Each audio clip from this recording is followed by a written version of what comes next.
Bismillahirrahmanirrahim. Assalamualaikum warahmatullahi wabarakatuh. Alhamdulillahirabbil alamin wa bihi nasta'in. Wassalatu wassalamu ala sayyidina Muhammadin syafil anbiya'i wal mursalin wa ala alihi wa sahbihi ajma'in.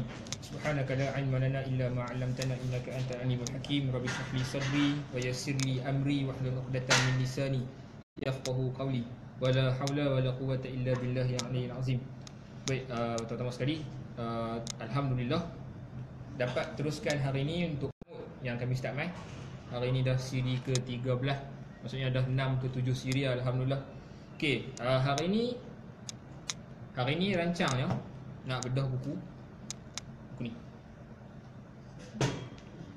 Tajuk dia Antara Dua Darjat, Agihan Pendapatan di Malaysia. Okey, karangan Muhammad Abdul Khalid. Okey. Buku ni dia original version ya. Original version dia buku bahasa Inggeris. Tajuk buku yang bahasa Inggeris tu Colour of Inequality. The Colour of Inequality. Karangan penulis yang sama. Lepas tu tapi yang tu terbitan MPH Publication kalau tak silap. MPH Publication. Yang ni Dubuk yang terbitkan. Okey. Macam mana nak kata? Aku akan start bedah macam biasa. Aku start bedah daripada kulit sampai ke isi dan sampai ke conclusion dia. Okey, tapi yang kali ni kita start dengan kulit buku. Kita start dengan penulis buku dulu. Kita start dengan penulis buku. Lepas tu kita start dengan kulit buku dah. Macam mana, apa cerita di sebalik kulit buku tu. Lepas tu kita masuk kepada isi kandungannya. Dan lepas tu aku akan sentuh banyak tempat yang aku list dalam ni. Ada dalam 26 tempat, 26 faktor ataupun 26 isu. Dan 26 isu tu berkenaan dengan apa yang aku tulis kat sini. Berkenaan dengan time frame ni. Kalau boleh baca. Okey, time frame kat depan ni aku tulis ada 3 fasa. Fasa pertama penjajahan 1786 sampai 1957. Itu fasa pertama. Fasa kedua macam mana boleh tengok sini, fasa merdeka 1957 sampai 1970. Lepas tu mai fasa ketiga, fasa pasca DEB. DEB tu Dasar Ekonomi Baru. 1970 sampai 2014. Okey. Buku ni untuk setengah orang, kita masuk terus, kita bedah terus mukadimah tentang buku ni. Untuk setengah orang buku ni mungkin berat sebab dia bukan cerita pasal dongeng, dia bukan cerita pasal apa? Cerita-cerita macam dulu kalau aku bedah buku Alegori Rumah Api yang Mat Luffy tu, dia agak ringan sebab dia kisah dan dia bagi kita fikir sendiri. Yang ni tak, buku ni syarat dengan fakta. Terus terang cakap, buku ni syarat dengan fakta. Fakta sebab dia sentuh benda yang memang kena ada fakta. Okey, sebelum kita masuk ke fakta-fakta tu, yang aku harap apa boleh tahan lah aku. Boleh tahan, aku harap aku pun boleh tahan. Sebab lapak. Satu. Okey. Terus terang cakap aku lapak. Okey, tak apa. Kita masuk kulit buku dah. Okay, first hangpa tengok buku ni. First tengok kulit buku ni. Is there any first question yang ada dalam kepala otakmu? Tengok muka. Tengok kan? Kenapa muka dia? Yes. Kenapa letak muka dia ni? It's a question. It's a question by itself. Dia kenapa letak kulit buku ni, letak gambar pakcik ni? Kenapa? Takkan saya saja nak buat. Takkan orang secerdik Dr. Muhammad Abdul Khalid ni bila buat buku, dia just letak muka pakcik ni for no reason saja. Oh, tak. Takkan macam tu. Bila kita dah kena dalami balik, kenapa dia letak muka dia ni? Okey. First, kenal Dr. Muhammad Abdul Khalid?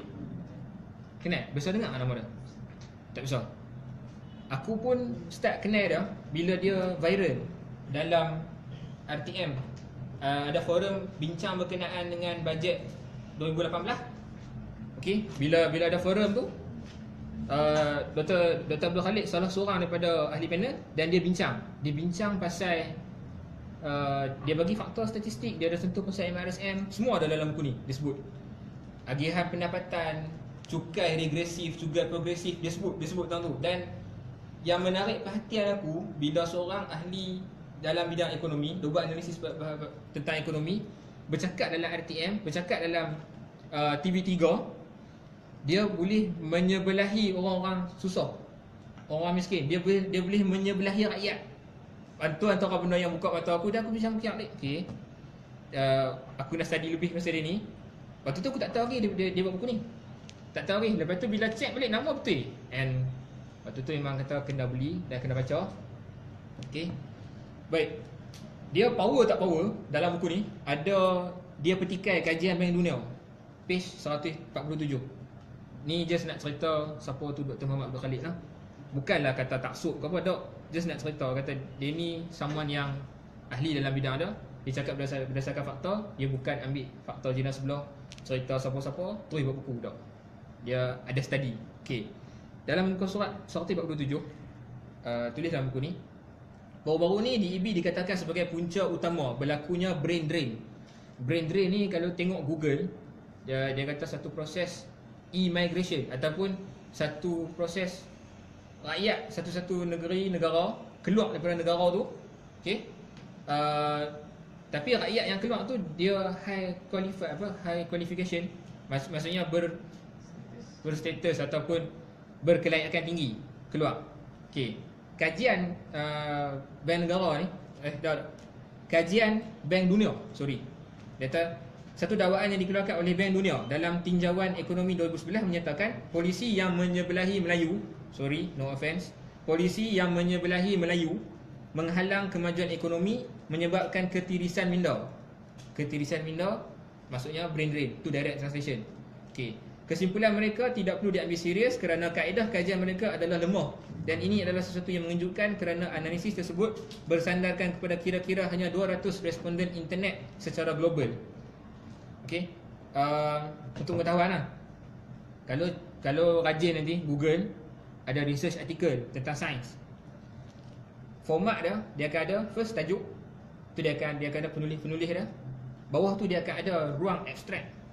Okay, pergi ke bawah lagi, dia akan main introduction. Okay, dia akan main study population. Ada satu bahagian tu metodologi. Rasa perkataan ni senang faham kot metodologi, ataupun kalau yang tak faham metodologi tu menentang apa, cara, kaedah kajian, manhaj umpamanya. Aku tak tiarap, sorry, aku tak tiarap, off. Okay, baik. Kaedah kajian, baik, kaedah kajian.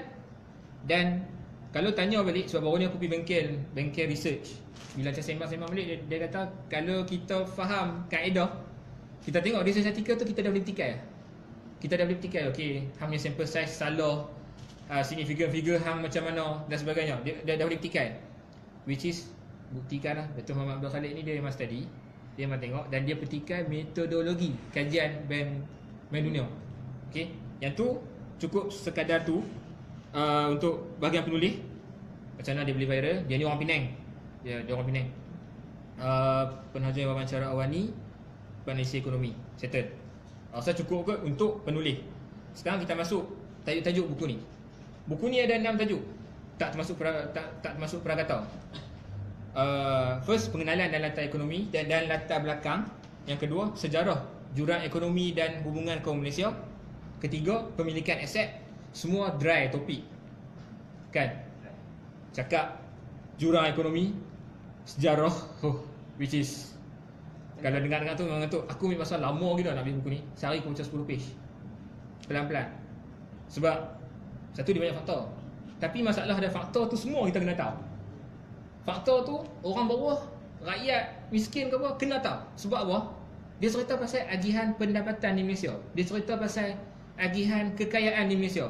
Kenapa ada satu pok ni semua mereka kaya, ataupun kebanyakan mereka kaya, ataupun bila kita belah Melayu, Cina, India, tak semua Melayu kaya, tak semua Cina kaya, tak semua India kaya. Kenapa jadi macam tu? Okey, dia nak cerita kenapa boleh jadi macam tu. Satu, dia kena relate sejarah.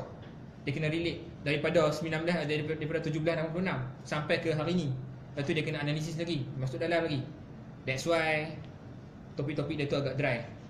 So aku minta tolong ikut pelan-pelan. Kita akan buat sesantai yang mungkin, insya-Allah. Lepas tu tajuk keempat, mengapa wujudnya jurang. Dia dah start become critical lah time tu. Kenapa, macam mana boleh jadi perbezaan yang begitu ketara. Lepas tu mengorak langkah ke hadapan. Dan satu benda lagi yang aku suka pasal buku ni, dia cadangkan solusi. dia cadangkan solusi. Sebab obviously dia study dan lepas tu dia boleh cadangkan polisi nak ubah polisi yang sedia ada. Contoh mudah, cukai. Dia macam bagi cadangan cukai warisan. Contohnya bila orang kaya, dia ada harta banyak, kaya gila-gila berlambak-lambak duit, ataupun dia ada harta tanah ke rumah ke semua, dia kata why not bila nak transfer kepada anak cucu cicit ada cukai. Dia tak ada cukai. Tu cukai warisan. Antara benda yang disebutkan dalam ni. Sebab dia kata, sebab kalau kita tengok balik cukai di Malaysia macam mana yang dia sebut, cukai di Malaysia regresif. Dia lebih tumpu pada orang-orang end user, PhD terutamanya. Okey, yang kita semua rasa. Okey. Tu bahagian ketiga, pasal 6 tajuk tu. Okey. Main story buku ni. Sebelum kita masuk pada kulit balik, nah. Muka surat 241 dia cerita. Siapa biasa baca buku ni? Siapa tak biasa baca buku ni? Angkat tangan. Tak biasa baca. Tak biasa lah. Okey. Baik. Muka surat 241 dia sebut, dia kata maka sumbangan utama penulisan ini adalah untuk menunjukkan satu siri fakta berkenaan pemilikan kekayaan di Malaysia yang boleh digunakan sebagai garis asas untuk memahami dan mengakses polisi yang boleh membantu kaum atau kelompok tertentu. Memang dia tumpu untuk macam mana nak wujudkan satu garis asas ataupun satu, kita kata, tempat kita nak tengok lah polisi ni tak kena tak mana, nak kena ubah tak mana dan sebagainya. Dia kata begitu. Dan memang dia menepatilah benda yang disebut ni sebab lah kali dia memang cadangkan polisi macam mana yang kita tadi. Okey, baik. Berbalik kepada cerita pakcik ni. Dalam buku ni, ni benda aku tak setuju pasal buku ni. Dalam buku ni, dia tak cerita pasal pakcik ni. Aku tak sure lah buku yang versi bahasa Inggeris. Tak sure sebab aku tak baca. Aku baca buku yang versi bahasa Melayu je. Dia tak cerita pasal pakcik ni. Dan aku tertanya-tanya, kenapa muka pakcik ni? Kalau nak tengok dalam Astro Awani boleh YouTube, cari dalam YouTube ada. Dia cerita pakcik ni nama dia Pak Majid. Pak Majid petani kedah. Okey. Dan kalau tengok muka dia not so happy lah. Dan bila dalam wawancara bersama dengan Astro Awani tu, bila sembang-sembang balik, memang Dr. Muhammad Abdul Khalid beritahu, disebut dalam tu, dalam video tu, dia kata macam mana, Pak Majid ni risau. Dia risau. Dia kata dia dulu boleh beli tanah. Okey, dia dulu boleh beli tanah, dia ada harta lah. Tapi anak dia generasi ketiga, lapis-lapis agak susah. Jadi tak seberuntung macam dia dulu. That's why bawa balik kepada tajuk memang kena antara dua darjat. Maksudnya darjat pertama, darjat geng-geng Pak Majid yang dulu-dulu tanah murah dan sebagainya. Dan ni tanah kat Penang, especially pulau, mahal gila. Itu yang pindah pergi duduk seberang banyak. Okay, memang tanah mahal lah, obviously. Tak kira lah kat mana pun. Yang tu nak kena analisis pula, kena tengok faktor balik, harga tanah dan sebagainya. Okay, yang tu pasal Pak Majid. Okay, boleh faham tak kat dah? Pak Majid Minnesota settle. Okay, points menarik. Tapi sebelum points menarik tu, aku kena cerita dulu benda yang aku tulis depan ni. Okay, benda aku tulis depan ni sebenarnya fasa-fasa yang kita kena tumpu perhatian. Sebab daripada 1786 sampai 1957. Okay, sini 1786 sampai 1957. Waktu ni waktu penjajahan British. Dan disebut dalam buku ni macam mana polisi British. Okay, aku bagi hint dulu. Yes, dia bawa main buku dulu. Aku bagi hint dulu lah. Macam mana polisi-polisi British membuatkan kita, starting point kita benda berbeza. Contoh asal semua biasa masuk kelas sejarah, kan? Cina duduk kat mana? Sorry, bukan nak main race. Cina duduk Lombong, Bandar. Melayu duduk mana? Kampung. Benda ni kita semua tahu. Kalau tak fly kelas sejarah lah. Kalau fly, sorry. This is your first history class, so I'm so sorry.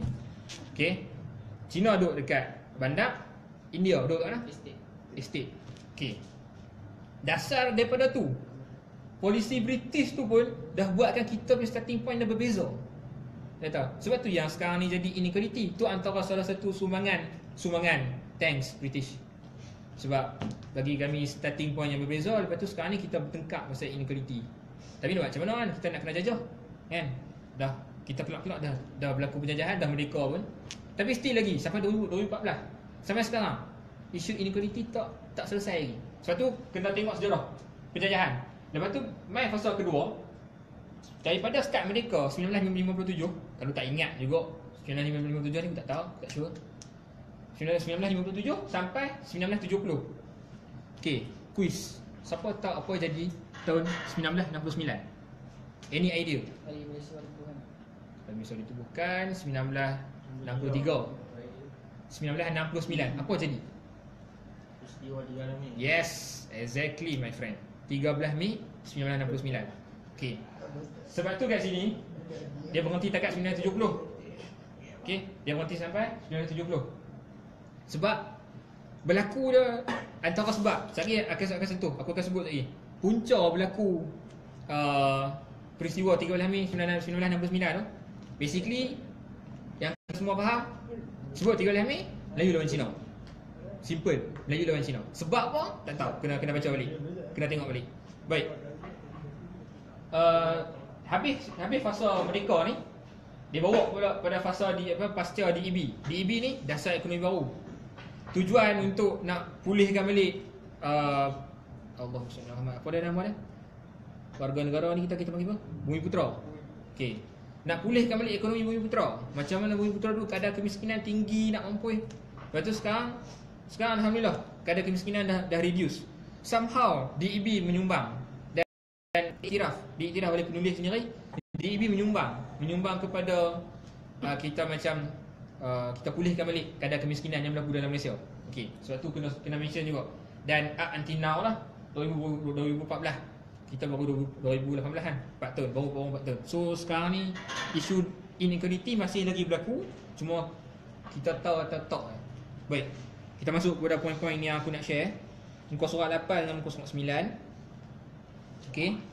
Muka surat 8 lebih membimbangkan jurang pendapatan antara isi rumah di bandar dan desa pada tahun 2012 sebenarnya berada di tahap yang sama pada tahun 1957. Satu faktor yang macam bagi aku terkejut, aku ulangi sekali ya. Lebih membimbangkan, aku gagap. Sorry. Jurang pendapatan antara isi rumah di bandar dan desa pada tahun 2012 lah, 6 tahun sudah. Sebenarnya berada di tahap yang sama pada tahun 1957.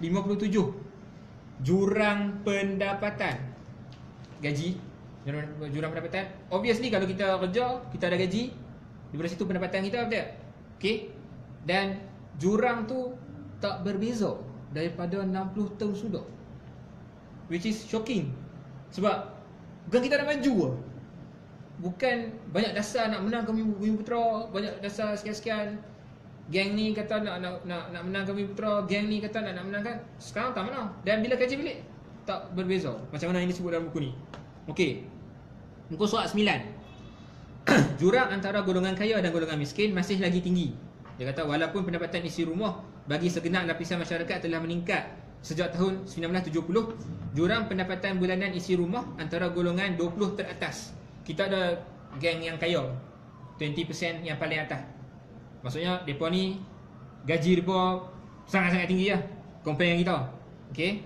Dan 40 terbawah, B40 selalu disebut 40 terbawah. Maksudnya golongan pendapatan rendah, miskin dalam masyarakat kita makin melebar. Jurang dia melebar. Boleh faham lah takat lah. Kalau tak faham kat tangan tanya terus. No? Jika pada tahun 1970 jurangnya hanyalah RM659 sebulan, jurang pendapatan. Kini perbezaan pendapatan bulanan antara golongan ini meningkat kepada RM11,768, which is sangat-sangat meningkat. Well done. Sebab maksudnya yang kaya makin kaya ke, yang miskin makin miskin ke, polisi tak kenal ke, tak mana tak kenal sekarang. Sebab tu aku cakap buku ni even dia berat, faktor dia banyak, kita rakyat bawah ni kena tahu benda ni. Kita kena tahu benda ni. Sebab tu aku fikir kalau diizinkan, bukan ni pertama dan terakhir aku bedah buku ni. Mungkin bukan kat sini dah, kat tempat lain. Kalau sahabat-sahabat lain pun kalau nak baca buku ni, mungkin apa ada view yang berbeza dengan aku. Baca, lepas tu ulas dengan cara orang lah, setakat mana faham. Cerita kat orang. Bukan setakat kita kena serta buat agama saja kat orang, buat ekonomi. Seriously, ekonomi sangat-sangat penting sekarang. Okay, puasa aku semua faham kot no. Sekali kita sembang lagi. Baik. Yang tu page 8 dengan 9. Page 11 dengan 12. Page 11. Data daripada Bank Negara Malaysia pada tahun 2016 menunjukkan sekiranya seorang rakyat Malaysia hilang punca pendapatan, hanya 1 dari 10 mampu bertahan lebih daripada 6 bulan. Contoh kalau aku hilang kerja. Okey, kalau aku hilang kerja, dia kata sini pada tahun 2016 sekiranya seorang rakyat Malaysia hilang punca pendapatan, dia hilang kerja. Okey. Kalau dalam 10 orang hilang kerja, hanya seorang je yang boleh tahan, yang boleh bertahan lebih daripada 6 bulan. Okey. Sebab apa? Kita kerja, ada gaji. Okey. Bila kita tak ada kerja, gaji tak ada, ataupun kita kena buang dan sebagainya, dia habaq dalam 10 orang yang kena buang kerja, seorang je yang boleh survive 6 bulan. Hal lain tak boleh survive. Itu macam kita fikir balik, which leads to another problem lah. Bila tak ada duit, nak bayar rumah tak ada, title tak ada dan sebagainya, hutang banyak, especially yang sorry to say belajar PTN dan sebagainya, hutang juga, keluar pun kerja tak ada kan. Tapi bila keluar kerja tak ada, mungkin jadi homeless, boleh jadi tak ada rumah, merempat dan sebagainya. Bukanlah dia habaq kata banyak orang merempat, tak. Fakta pasal gelandangan tak ada dalam buku ni. Aku dah confirm balik dah dengan Dr. Muhammad Khalid. Aku tanya balik, ada buat kajian tentang gelandangan tak? Dia kata tak ada. Dia kata dia tak ada, tapi dia buat pasal agihan pendapatan. Boleh tak? Fakta yang aku sebut tadi, faham tak? Kalau dalam 10 orang hilang kerja, seorang je boleh survive selama 6 bulan, which is critical. Sebab apa? Tak ada simpanan. Simpanan kita tak ada, aset kita tak ada, harta tanah apa semua tak ada. Nak beli macam mana mahal? Boleh faham? Okey. Muka surat 12 disebut komuniti Melayu mestilah mengutamakan peningkatan ekonomi dan berusaha menghapuskan kemiskinan dari segala bentuk. Ini bermaksud bukan hanya kemiskinan ekonomi, tetapi juga kemiskinan akhlak, kemiskinan cita-cita dan kemiskinan pengetahuan dan pelajaran. Maksud kalau tengok dalam forum yang bahas bab bajet 2018 yang aku cakap tadi, Dr. Muhammad Abdul Khalid memang ada quote daripada Zakbar, dia quote daripada Syed Hussein Alatas pasal kemiskinan akhlak, kemiskinan cita-cita, dan dia memang sebut dalam buku ni tentang quote daripada dua tokoh besar tu, melambangkan yang dia bukan baca ekonomi saja, dia habaq pasal kemiskinan akhlak, kemiskinan jiwa, cita-cita dan sebagainya. Benda tu pun orang Melayu perlu sekarang. Even aku bukan Melayu, sorry, no offense. Aku Melayu perlembagaan, so anak aku Melayu, yes. Tapi bila check balik asal usul tak, sorry, aku minta maaf. Okay, baik. Sorry lah, no offense. Okay. Kena explain benda tu betul-betul. Sebab dalam ni memang serta bab Melayu. Yes, serta bab Melayu. Orang akan kata aku racist. Baik, muka surat 26 disebut pasal politik. Okey. Disebut pasal politik. Dia habaq macam mana dulu. Dia habaq dalam ni, dia kata data terkini menunjukkan peratus pengundi mengikut kaum pada pilihan raya 2013 adalah seperti berikut. Melayu 53%, Cina 30%, India 7%. Bukan Melayu Bumiputera 9%, lain-lain 1%. Kalau compare dengan dulu dia habaq, yang kaum Melayu merangkumi 84.2% pengundi berdaftar. Reduce sangat-sangat. Pengundi berdaftar dulu Melayu 84.2%. Okay, total pengundi berdaftar 84.2% Melayu. Tapi sekarang dia dah kurang kepada 53%. Sebab obvious reason, British ambil China dan India. Sahabat-sahabat kita jugalah, China dan India tu pun sahabat in humanity lah kan. Dia masuk ke Malaysia atas dasar pasal nak melombong, kerjakan estate dan sebagainya. Okay, so bila masuk-masuk tu, yang jadi pengundi berdaftar tu, yang di monopoli pun maksud aku macam peratusan tu reduce dan peratusan yang lain dapat kepada orang lain, dapat kepada masa-masa lain. Boleh faham? Okay, tu pasal politik. Sebab dia kata yang mengejutkan dia kata pengucupan kuasa. Pengucupan maksudnya kucup tu dia kurang, dia kecut lah. Pengucupan kuasa politik yang begitu drastik dalam tempoh yang amat singkat ini tidak pernah terjadi di mana-mana negara lain di dunia ni. Ini apa yang dikatakan dalam buku ni oleh Dr. Muhammad Abdul Khalid. Analisis lah. Dia kata sebab reduce drastik sangat. Okey, itu pasal politik. Hamba rasa sesuai penganalisis ekonomi cakap pasal politik. Any thoughts? Penganalisis ekonomi cakap pasal politik, hamba rasa sesuai tak? Bukan kuis ke apa tak? Hamba rasa cakap lah. Somehow politik pun ada kaitan dengan ekonomi juga. Yes. Sebab tu bila nak analisis ekonomi, no wonder lah dia ada sebut pasal PAS, dia ada sebut pasal UMNO. Dia kritik dua-dua ni. Saya ikut sebut insyaAllah. Banyak benda kan sebab 26 dah. Aku baru pergi ni perkara ketiga. Nah, ada lagi 23 benda. Aku harap aku boleh survive. Jangan lena. Saya tom yam insyaAllah. Aku lapar. Baik. Benda keempat, muka surat 33. Okey, dia cerita muka surat 33 ni pasal dasar ekonomi baru. Macam mana aku sebut tadi, disebabkan berlaku krisis antara Melayu dengan Cina dan sebagainya, dia perkenalkan DEB. DEB nak perkasakan balik Bumiputera. Okey, dan disebut dalam buku ni muka surat 33, kajian terbaru menunjukkan terdapatnya peningkatan sosioekonomi yang ketara, terutama dari segi pendidikan dan pekerjaan. Lebih kurang 6 daripada 10 anak-anak Melayu yang lahir di zaman DEB mendapat taraf pendidikan yang lebih baik daripada ibu bapa mereka. Sebab for obvious reason, okey, kalau hang sekolah bagus, pendidikan bukan setakat sekolah, naik U dan sebagainya, hantarlah kepada master atau PhD dan sebagainya, obviously ekonomi akan lebih bagus. Benda tu ada dalam kepala otak setiap kita, aku rasa. Most majority kita memang, especially Melayu lah, hang nak ubah nasib keluarga, hang belajar rajin-rajin. Dalam filem semua tu, apa, seorang hero tu keluar belajar, dia balik main, dia digaya. Contoh, benda tu ada dalam kepala otak kita. Dan sebenarnya pendidikan menyumbang kepada tahap ekonomi, ya, macam mana diceritakan dalam buku ni. Benda tu bukan mitos lah, benda tu betul.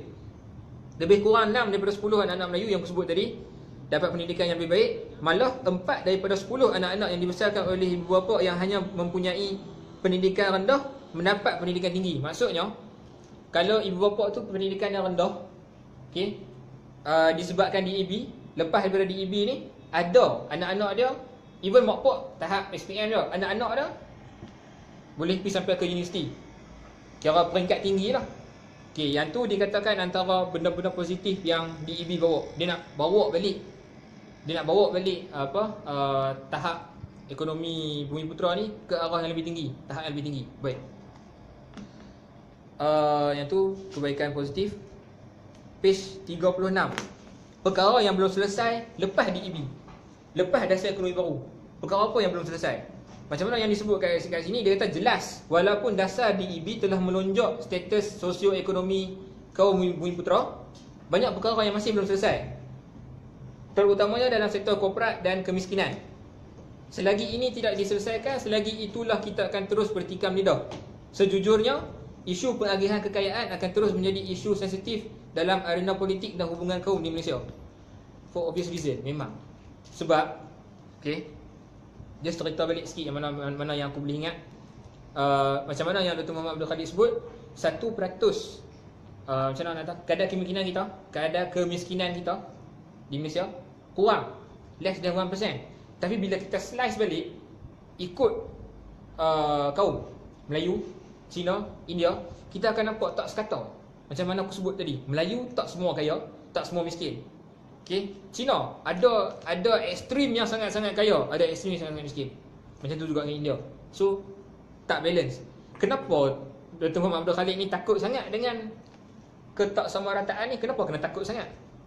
Tak mau jadi tak stabil balik masyarakat kita. Sebab dalam negara demokrasi, even aku ada masalah dengan demokrasi tu, tak apa, sekarang kita just sebut saja. Dalam negara demokrasi, masalah orang ramai, masalah majoriti sekarang still lagi Bumiputera. Masalah majoriti kalau tak ditangani, maksudnya masalah keseluruhan negara. Sebab kita demokrasi, sebab kita negara demokrasi, apa, suara ramai kan. So bila macam majoriti orang dekat Malaysia ni tak terbela, kaum majoriti tak terbela, jangan cakap pasal minoriti. Obviously ada. Okey, boleh faham? Benda tu disebut juga dalam buku ni. Aku sebut balik dalam buku ni. Just tujuan aku malam ni, setiap faktor yang aku habaq ni relate balik dengan benda tiga-tiga yang aku sebut ni, supaya kita nampak balik benda apa yang berlaku kat Malaysia sebenarnya. Okey, setakat dah boleh faham lah. Boleh faham lah. Kalau tak faham, masuk terus. Abang tu kata tak faham. Okey, baik. Page 57. Page 57. Yang ni kata-kata untuk describe satu set reality lah. Dia sebut Allahumma salli ala Muhammad. Dia sebut kat sini, pemerintahan barat membawa kekayaan, namun turut mewujudkan perbezaan kekayaan yang ketara, mewujudkan kelas baharu, pemakan gaji, usahawan, elit berpendidikan, darjah, kasta, no? Namun jika dibandingkan, hanya sedikit penduduk asal yang berjaya keluar dari kelas petani kepada kelompok lebih baik, membawa pembangunan ekonomi yang hebat. Penduduk asal miskin dalam negara baru yang menjadi kaya. Ayat last tu, penduduk asal miskin dalam negara yang baru menjadi kaya. Which is betul lah.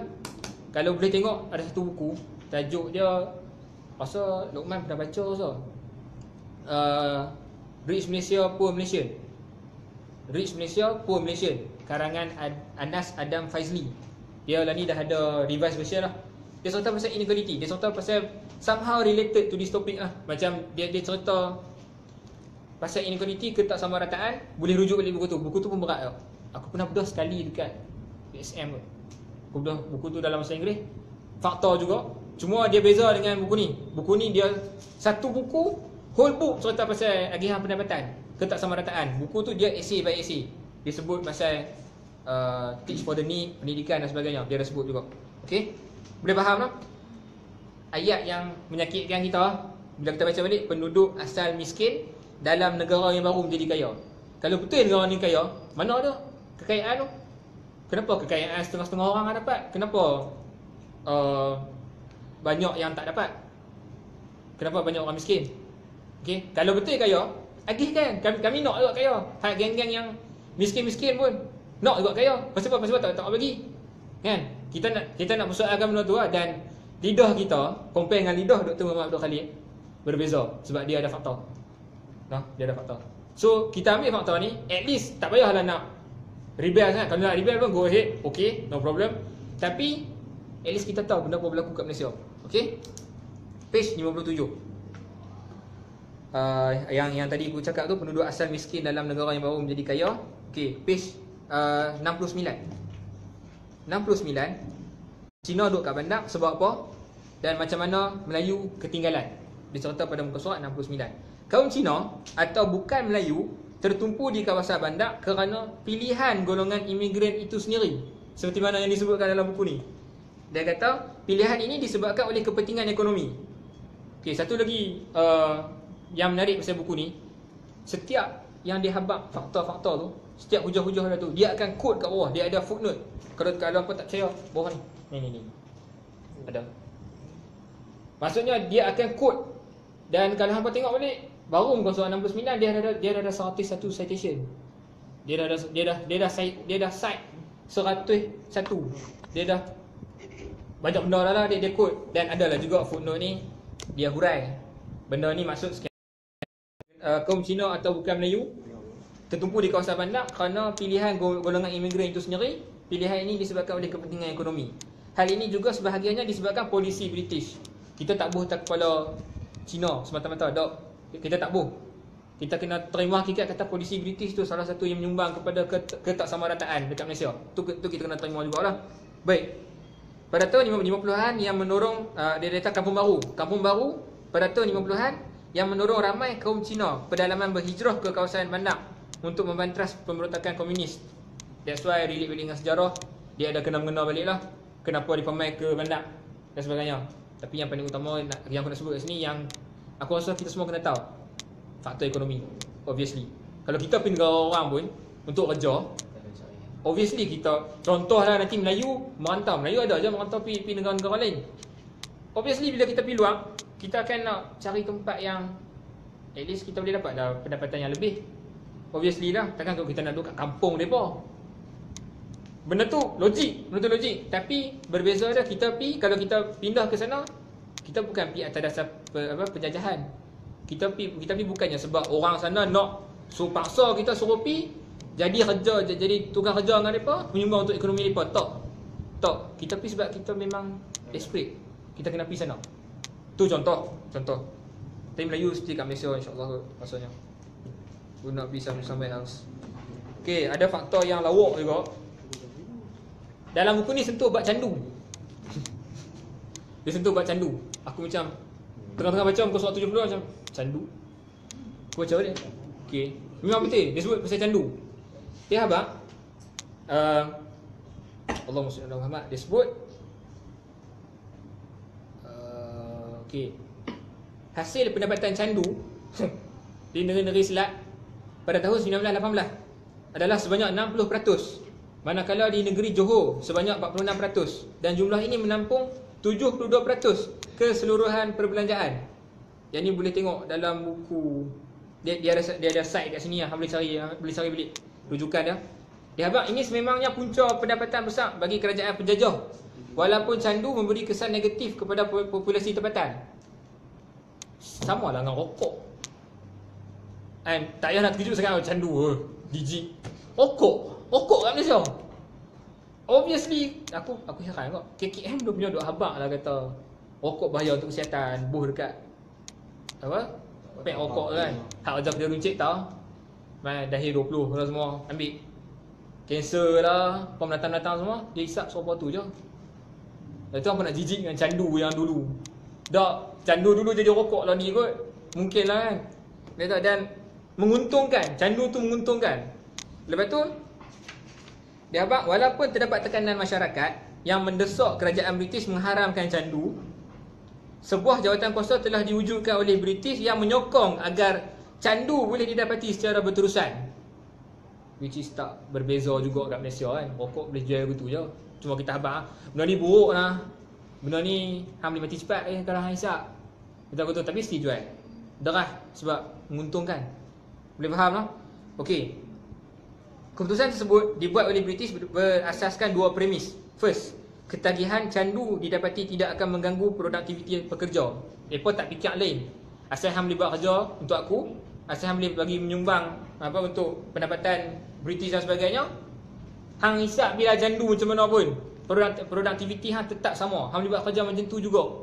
So, hisaplah candu. Dah lah buat kerja untuk mereka. Lepas tu hisap candu. Mudarat. Candu beli kat siapa? Beli kat mereka. Nampak otak kapitalis. Beli kat mereka. So, dua-dua cara dia untung. Dia untung dua-dua belah. Kerja untuk mereka, beli candu pun daripada mereka juga. Boleh faham? Okey, yang kedua, ketagihan candu menjadikan penggunanya seorang warga negara yang patuh pada undang-undang. Tahu sebab apa? Sebab benda tu dari British. So, contohnya dalam satu negara ada candu, contoh ada rokok. Lepas tu kerajaan tu kata, "Okey, no problem. Hisap je rokok, tak ada masalah dan sebagainya." Bila orang hisap rokok, maksudnya dia taat dengan negara tu. Sama macam ni. Bila orang ambil candu, dia taat dengan negara tu, which is British nak marah buat apa? Dah lah aku dapat duit. Hampa taat pula perintah aku. Wow. Masya-Allah akhi.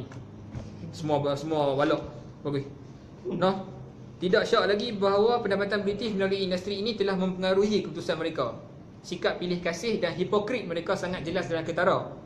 Ini kerana walaupun candu dibenarkan untuk dijual secara meluas di tanah Melayu oleh British, penjualan dan penggunaannya dilarang di England. Faham tak? Faham benda ni? Mereka kata candu, mereka promote candu, jual candu dekat tanah Melayu dan sebagainya, tapi dekat England tak boleh guna candu. Penjualan dan penggunaannya dilarang di England. Which is for obvious reason lah, benda tu mudarat lah. Mudarat dia bagi dekat orang hak dia tak perlu sangat. Orang ada tak boleh, jangan. So aku depressed betul cakap pasal benda ni. Pasal candu. Dan satu benda yang bagus jugalah buku ni, dia address isu candu sebab berkenaan dengan ekonomi. Dan akhirnya kita tahu bila kita relate dengan zaman sekarang, candu zaman sekarang apa? Kok kan? Even ada orang dakwa agama tu candu, tu nanti kita sembang. Nanti kita sembang kita. Kita sembang nanti. Baik, page 79. No? 79. Okey, pasal kenapa produk komersial Melayu kurang? Dia kata satu lagi sebab kekurangan golongan pengeluar komersial Melayu adalah kerana masyarakat feudalistik dalam komuniti Melayu yang tidak menggalakkan penghasilan secara berlebihan oleh petani. Para petani tidak menghasilkan lebih daripada yang diperlukan oleh keluarga dan ladang mereka kerana takut dirampas oleh golongan pemerintah. Yes. Yang ini faktor. Yang disebut dalam ni dia quote daripada satu kajian Development Policies and Income Inequality in Peninsular Malaysia, Kuala Lumpur, Institute of Advanced Studies, University of Malaya, 1986. Disebut, maksudnya kalau ada penghasilan beras banyak dan sebagainya, hasil banyak, somehow pemerintah akan dapat. So, buat cukup makan sudah. Okey, tapi sentuh pasal apa? Petani. Okey, biasa dengar pasal tanah rizab. British pernah buat pasal tanah rizab dan sebagainya. Hangpa rasa tanah rizab tu nak menguntungkan orang Melayu ke nak bagi rugi orang Melayu? Agak-agak apa? Agak-agak apa? Setakat yang apa dengar? Bila sebut tanah rizab, kita tahu okay, tanah ni tanah Melayu saja. Cina tak boleh pegang, India tak boleh pegang. Dia punya first layer kita akan kata okey lah. Sebab dia nak menangkan orang Melayu dia. Tanah ni untuk orang Melayu saja. Cina, India semua tak boleh pegang. Okey. Tapi sekejap lagi, bila kau tengok balik, dia ada reason kenapa dia rizabkan tanah tu untuk Melayu. Reason tu sangat-sangat sakitkan hati. Okey, sebab tanah yang rizab tu tanah untuk tanam padi. Tanah untuk tanam padi. Padi murah serius. Padi murah compare dengan getah. Getah orang Eropah. Orang Eropah ambil. Dia antara pelopor tertinggi lah dalam buku ni cerita. Getah. Lepas tu diikuti dengan Cina. Melayu dilarang join perusahaan getah. Dilarang. Okey, kena tanam padi. Tanam padi sudah. Okey, benda tu berlaku time tu. Dia macam bila baca buku ni, kalau tak geram aku tak tahu. Bukanlah kita nak suruh marah dengan geng-geng bukan bangsa Melayu. Tak. Bukan. Sedap selama ni kita kena tipu. Takkan sampai sekarang nak kena tipu. Dulu dah kena dah. Kita benda yang bawa kekayaan dekat Bumiputera, kita tak boleh dapat. Benda tu. Getah mahal. Getah dengan padi je. Benda tu je. Padahal hampa main negara kami. Penjajah. Aku masukkan penjajah. Penjajah main negara kita. Lepas tu dia ambil getah tu okey. Untuk dia tak apa. Sebab menguntungkan.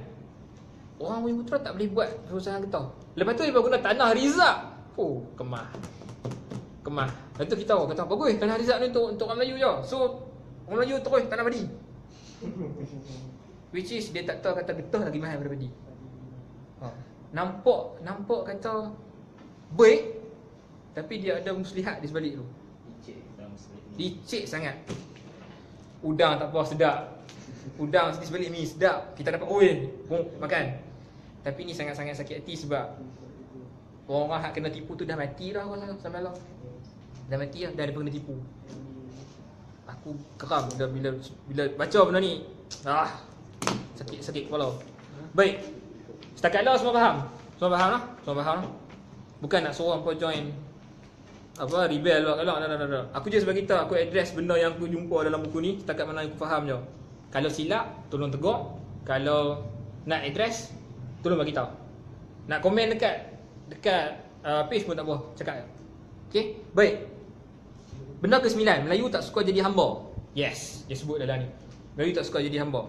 Dia kata sebab utama mengapa kaum Melayu tidak terlibat dalam perniagaan kapitalis penjajah seperti timah dan getah adalah persekitaran kerja pada ketika itu yang amat tidak memuaskan. Ni benda ni disebut. Dia kata maka kaum Melayu menganggap lebih baik mereka kekal di kampung dengan pekerjaan tradisional mereka. Obviously kalau satu tempat yang tak meraihkan hang nak pergi ke? Kalau hang ada choice lain, tak apalah, duduklah kat kampung kan, daripada buat kerja tu jadi hamba kuli orang.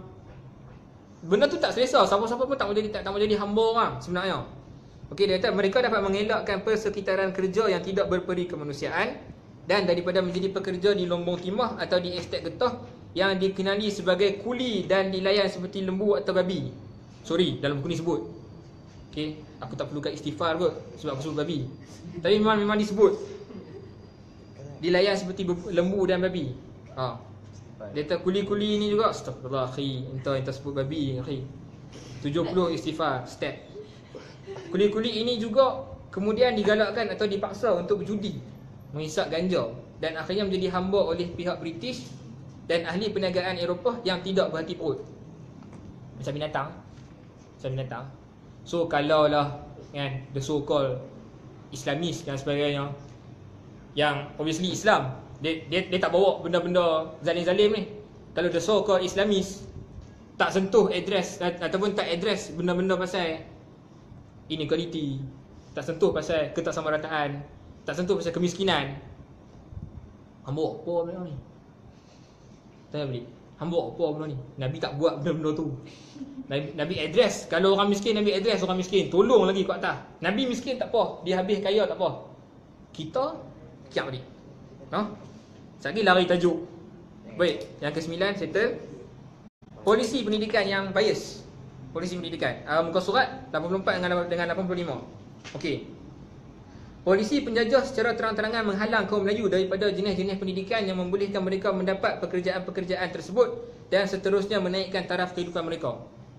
Bukan setakat polisi mereka berkenaan dengan ekonomi dan sebagainya.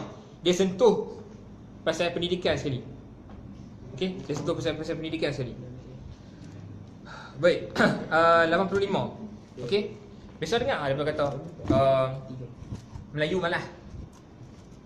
Aku selalu dengar Melayu malah. Cina kaya sebab rajin. Cina tengok Melayu malah. Aku bukan masuk dalam Melayu dah, tapi sebut kajian. Kajian menunjukkan kaum Melayu juga seperti kaum lain sangat bermotivasi untuk belajar di sekolah. Perbezaan etnik berlaku kerana akses dan peluang kaum Melayu yang terhad terhadap pendidikan. Faktor ni kita kena telan. Memang betul dulu akses kepada pendidikan sangat-sangat kurang. So mungkin aku boleh start letak tepi kot yang kata mitos kata Melayu tu miskin. Melayu miskin tu betul dulu. Melayu tu malah. Boleh letak tepi kot. Dia hang malah kedok tu bukan pasal hang bangsa apa. Hang malah tu sebab hang malah. Okey, benda tu. Baik. Selesai benda tu. Melayu tak ada pinjaman. Muka surat 87.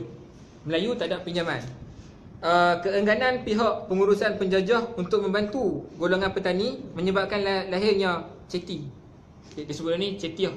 Aku tak betul sebut benda betul, tapi yang aku faham CETI lah. Kumpulan pemberi pinjam wang yang berasal dari selatan India yang mengenakan kadar bunga interest rate melampau kepada golongan petani, kadang-kadang mencecah 300%.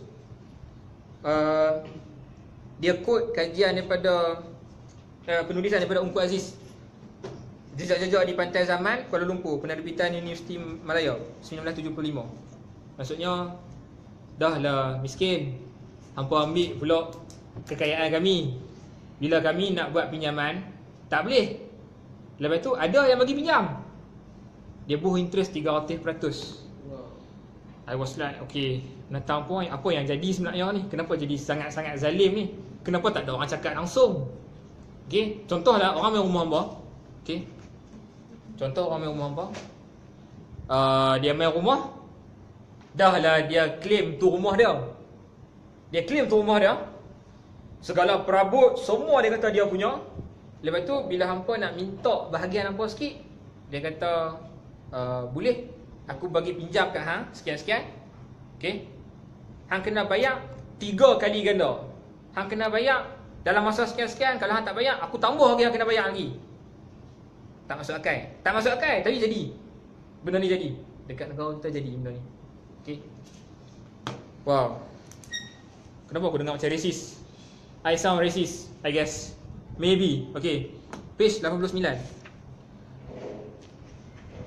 Okay, ni sebut pasal benda yang kalau hampa sembang dengan pakcik-pakcik Melayu, pakcik-pakcik mama, pakcik-pakcik lain-lain, dia akan sebut Cina ni kenapa mereka strong, kenapa mereka, kita tengok mereka ada akses kepada ekonomi, kira perniagaan, dan sebagainya, kenapa mereka ni kuat sangat ni. Disebut dalam ni, jika dibandingkan dengan kaum Melayu, kaum Cina pada amnya tidak mempunyai masalah kredit kerana mereka mempunyai akses yang lebih baik kepada modal dan kredit melalui pertubuhan dan Dewan Perniagaan mereka yang ditubuhkan di tanah Melayu selepas tahun 1906. Tolong kira Ustaz, 1906 sampai 2018 berapa tahun? 2018 tolak 1906 211 112 tahun. Kalau betul aku kira ni lah 21, okey, 112 tahun. Persatuan mereka, Persatuan Cina 112 tahun dah buat benda tu. Faham tak? Bekal modal, perniagaan dan sebagainya. Aku tak kata sekarang tak ada langsung. Melayu ada. Peribumi ke? Bumi Putera ada. Pinjaman. Tapi somehow ada yang pinjam tu tuang. Kira tak bayar balik. PTN. Even dia ada charge perkhidmatan. Kan? Sorry, 3%. Ataupun pinjaman tekun. Benda ni kalau kau duduk flat, aku duduk flat. Duduk sembang-sembang kedai makan. Mereka akan buat grup, okey, jom 5 orang pinjam tekun. Bila pinjam tekun, tak bayar satu hal. Ada yang fly terus, dapat duit pula. So, kalau dah kita tak regulate balik duit tu, macam mana nak buat? Tapi somehow kita tak nafikan mungkin orang tak boleh bayar. Dia memang dah terdesak. Kadang dia pinjam duit tu, dia pinjam duit tekun dan sebagainya, dia guna dia bayar benda lain tu. Dia bukan guna untuk menego. Ada benda tu.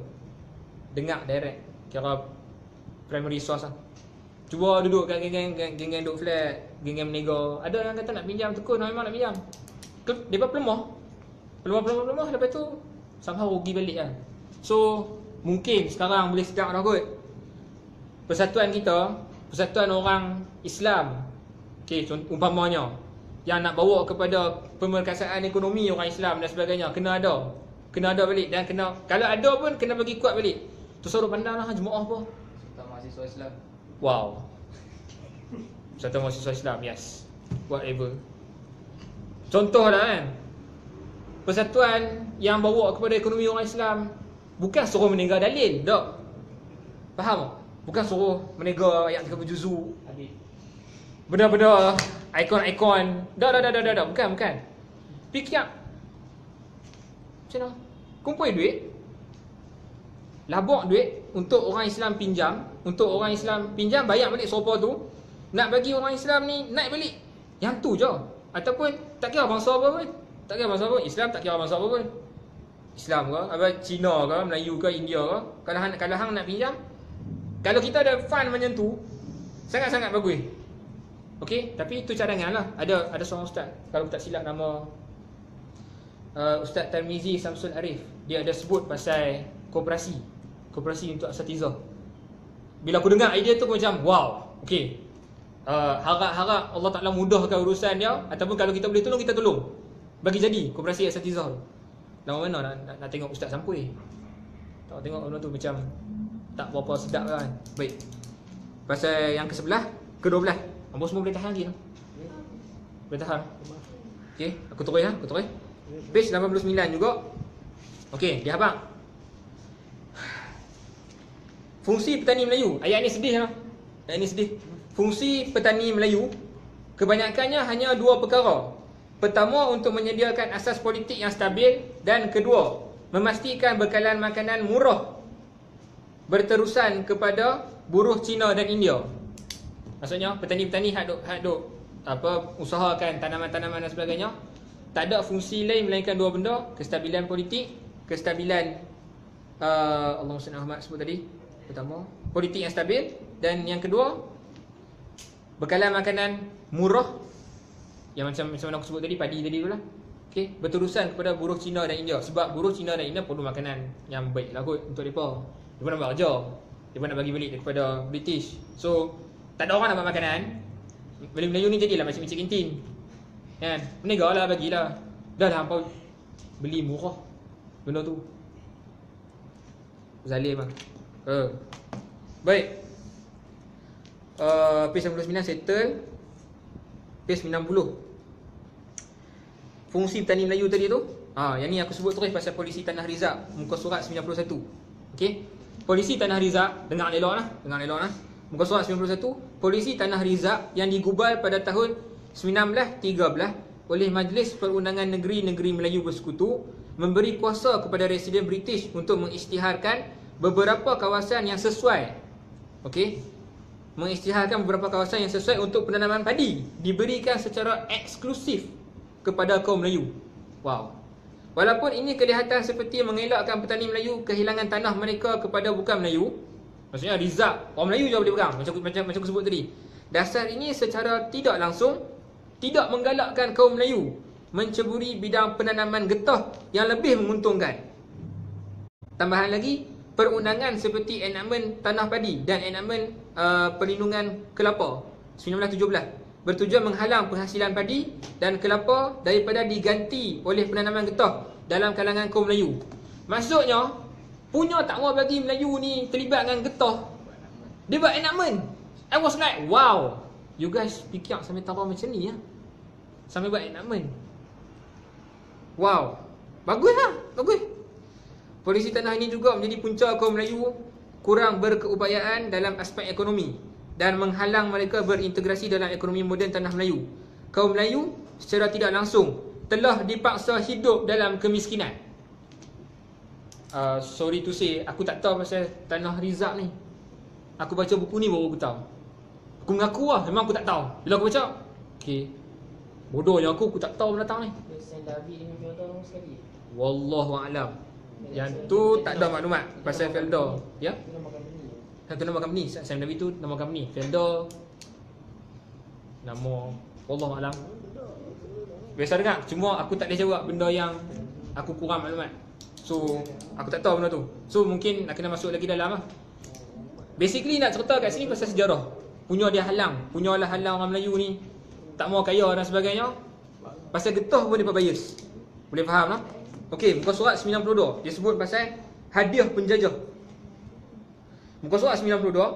Pada akhir zaman penjajahan, bangsa penjajah ini telah menghadiahkan, dia buat inverted comma, bangsa penjajah ini telah menghadiahkan tanah Melayu kepada penduduk asal dengan masalah yang amat besar, di mana negara mengalami jurang ketaksamaan pendapatan yang tinggi, perpecahan kaum, kemelesetan ekonomi dan taraf hidup rakyat yang rata-rata masih miskin dan papa kedana. Hampa nak bagi merdeka kat kami. Tak, bukan mereka bagi, mereka pulangkan sebenarnya. Okay, mereka main jajah kita. Lepas tu, dia hampa kena ada perpaduan kaum, baru dapat merdeka. Really? Hampa punca kami berbalah. Lepas tu hampa kata, British kata, okay, kalau hampa nak merdeka, jangan berbalah, kena ada perpaduan. Which is ironi. Seriously sangat-sangat bercanggah dengan benda yang mereka buat. Okay. So hadiah kepada kita semenanjung kemerdekaan yang pertama adalah ketaksamarataan dan masalah-masalah lain. Okay. Baik. Ke-14, isu hak istimewa orang Melayu. Wow, I love this topic. Okay, baik, macam ni. Isu hak istimewa orang Melayu, muka surat 108, 109 sampai 111. Cuma aku akan mention benda-benda yang perlu je. Okay. Cerita ringan sikit lah, daripada kita duduk terus masuk buku ni. Cerita ringan sikit. Dulu waktu aku sekolah menengah Form 5 2000 2010.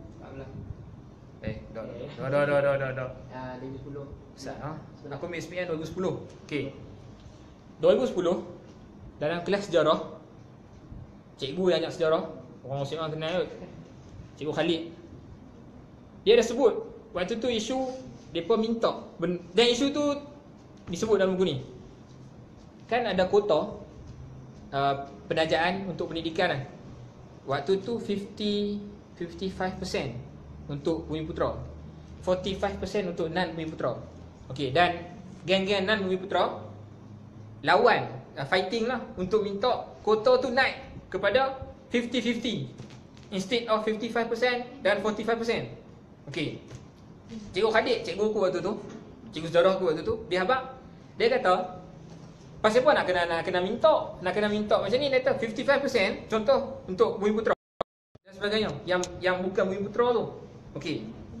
Satu lagi yang tu isu side note lah ni daripada kisah daripada yang mana yang aku pernah dengar daripada cikgu sejarah aku, dan alhamdulillah aku jumpa dalam buku ni pasal benda tu. Memang berlaku isu tu 8 tahun sudah. Memang mereka bincang benda ni. Memang mereka minta. Okey, baik. Cuma dulu mungkin aku setuju dengan kata there's no such thing as Malay privilege dan sebagainya. Kalau aku tak silap, Mendiang Kapal Sing sebut benda ni. Kalau aku tak silap, aku biasa baca dalam store dia sebut benda ni. Kalau aku silap, aku minta maaf. Dia kata there's no such thing as Malay privilege. Dia sebut pasal benda tu. Okey. Waktu aku tak tahu pasal ketak samarataan aku tak tahu pasal benda-benda ni, pasal sejarah-sejarah ni, aku kan kata, okey, why not sekarang ni kita layan semua-sama rata? Kenapa nak kena ada hak istimewa orang Melayu? Kenapa kena ada kota sekian-sekian untuk orang Melayu? Kenapa? Waktu tu aku duk cari jawapan. Macam tak adil. Dia sound macam tak adil. Tapi kalau kita tengok step backward sikit, kita tengok balik daripada asal, daripada sejarah balik, sebenarnya hak istimewa orang Melayu tu dia nak undo balik inequality yang berlaku at the first place. Maksudnya, okay, starting point lah, andaikan satu race, satu perlumbaan, Melayu duduk sini, okay, India duduk sini, aku pernah nampak macam ni, Cina duduk sini, contoh, okay, garis penamat sini. Aku rasa apa pernah tengok video tu, different starting point untuk lari dan siapa yang akan menang race tu. Okay. Bila start daripada penjajahan, Melayu sini, Bumiputera sini, India somewhere around. Tapi ada satu port yang dilebihkan oleh British. Maksudnya daripada ke depan dah, daripada ada kat bandar dah benda ni. Waktu zaman-zaman penjajahan. Jadi towards 2018, bila race sini 2018 misalnya, obviously siapa yang akan sampai dulu? Mereka. Tak kira lah belakang ni punyalah usaha, buang malam, menega siang malam, bawa Uber, bawa semua. Mereka dah datang ni kok. Mereka ni dah sampai. Mereka dah sampai dah. Starting point berbeza. Disebabkan aku tak faham starting point, aku kata, pasal apa kena ada hak istimewa orang Melayu? Aku tak faham isu. Aku tak faham. So bila aku tengok balik, oh okay, that's why ada benda ni. Tapi sorry to say, buku ni juga bagi tahu hak istimewa orang Melayu tu just on paper. Sorry. Dia just on paper. Sebab apa? Dia tulis daripada segi pelaksanaan gagal. Pegawai Melayu sendiri pun dia tak nak laksanakan dasar-dasar tu. Nak ambil dalam perkhidmatan awam, okey, sekian-sekian banyak kota orang Melayu. Dia tak amalkan benda tu. So satu pelaksanaan yang tak ada pelaksanaan. Hang buat pilih undang-undang macam mana punya bagus pun on paper. Pelaksanaan dia kelut. So yang tu lah. Yes, sounds familiar. Banyak tempat jadi, terutamanya kalau ada Islamis. Okay, sorry. Baik, 108, 109, 110. Sorry lah, bila main isu ni kena sebut.